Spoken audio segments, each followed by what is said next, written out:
All right, so a breakdown of the fees that we've paid to live here in the UK. So in 2016, for a 3-year visa, our student visa, we paid about $2,000 for the health surcharge. And then we paid about $1,700 for the visa fee. So the health surcharge is more expensive. Mm-hmm. So that was $3,600 for 3 years, which isn't bad. Then we added Ailey. We had a baby, and so we added her on, and her health surcharge was only £150 or $200. And it was $426 to add her to the visa. So that together was $633. Then 2019 we had to renew our visa, and that was substantially more for 3. That was really expensive. So how much are we talking here? So it was about $8,000 for the health surcharge alone. So healthcare is not free. Why don't you cry about it? And then it was $3,000 for the visa fee. Like, how? I don't understand how it jumped so much. Because one was a student visa and the other was skilled worker. Yeah, it's crazy. So skilled workers are about double the price of what kind of student visas even are. though you had to get a job that was on the shortage list. So it's like, we need you, but you have to pay a lot of money.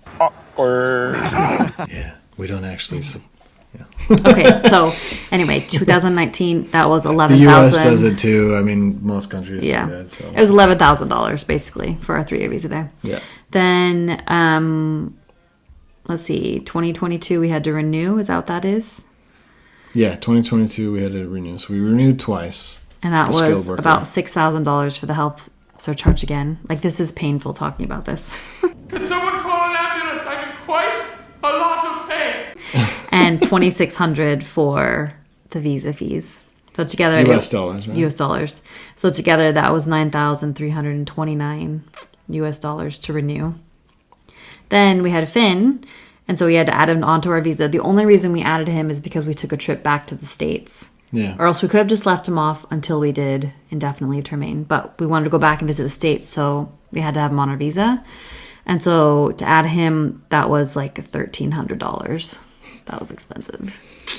He's worth it. It's worth it. Mm-hmm. He's a sweet kid. And then we did indefinite leave to remain just this last year, and that was $15,252. And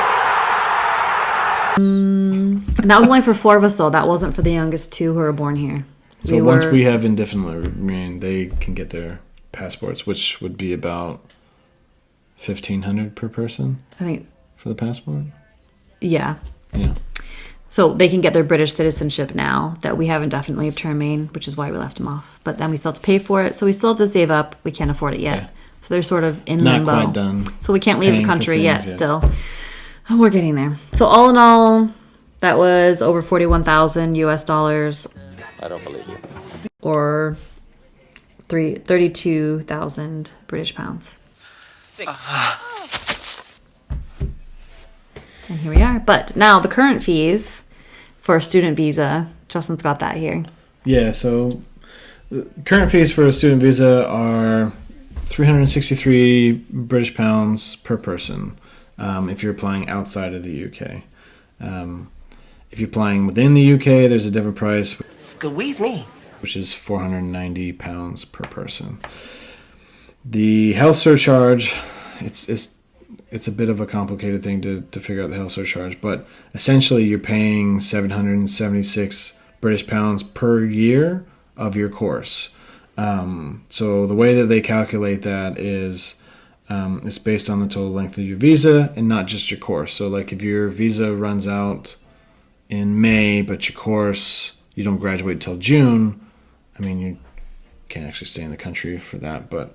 Yeah, they calculate that a little bit differently, the surcharge. They always take you like 28 days prior to like when you entered the country. So for us, it was, I entered at the end of October 2019 to come for my skilled worker visa, and my visa ended at the end of September. So it was roughly about 28 days-ish prior to that. Which is fine because you can still apply, and if within that window for indefinite leave to remain, which is probably why they do it that way. I'm not sure. You know what we didn't add to these costs? we don't always have to do it, but when you go to your biometrics appointment to get fingerprints, you can get free appointments. But right, yeah. sometimes you have to pay, like especially, I think in 2019, did we have to pay? Or we ended up going up to Aberdeen because it was free. Yeah. And then when we did our indefinite leave to remain, we drove down to Manchester because that was free. So, but then we had to do fuel, we had to do, Yeah. There's always hidden costs within there. So But much. to get back to... Sorry. I digress. Wind back. So yeah, 776 pounds per year, roughly, for that. And then it says you get about 388 pounds for the remaining 5 months if it's less than 6 months, or it's half the annual rate. So in total, I think in health surcharge for students, you're paying roughly about 1,164 British pounds.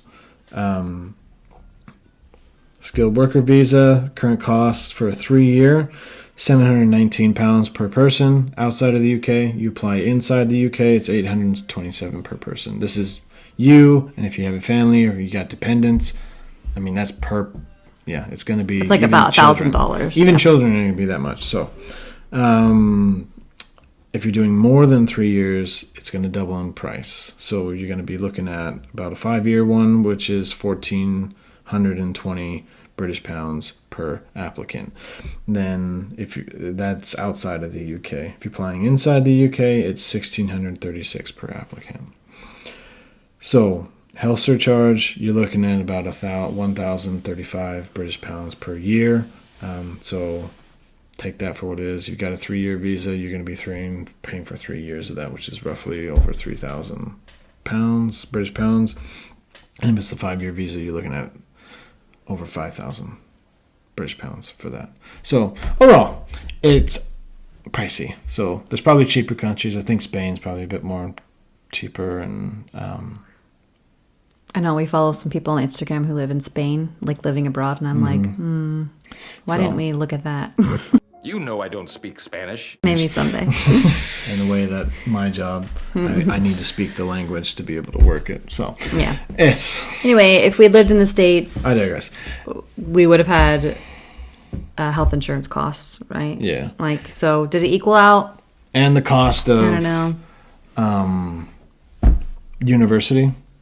That was one of the things that we looked at because, I was looking at $50,000 a year in some places. Do you remember what your uni fee was here?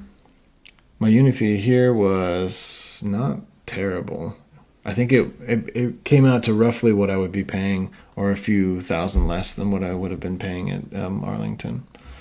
We should check. But every program's different. Every university's got different fees. I think England has got different fees set up to Scotland and so on and so forth. We used FAFSA. But yeah, you can use FAFSA over here. Federal grants over here. There's a big Excel sheet that I had access to that let me know like every university, and this is like throughout the entire world, that accepts FAFSA, that you can use it kind of abroad, which is actually a cool thing. Yeah, that you can do that. So, yeah, was it worth it, Anna?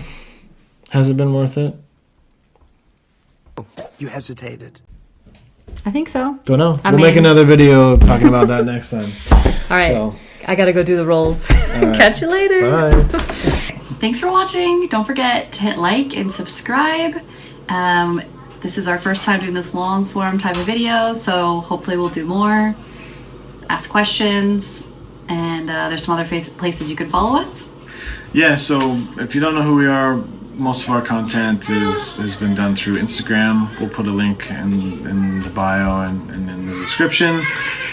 And anything that we've kind of talked about here, we'll put links to kind of the UK government's website to give you updated information on fees, because those change. And they're changing this year. So, yeah, they are changing this year. So just go to the website there. Also, the PDF that I referenced about universities worldwide that accept FAFSA, the U.S. kind of financial aid system.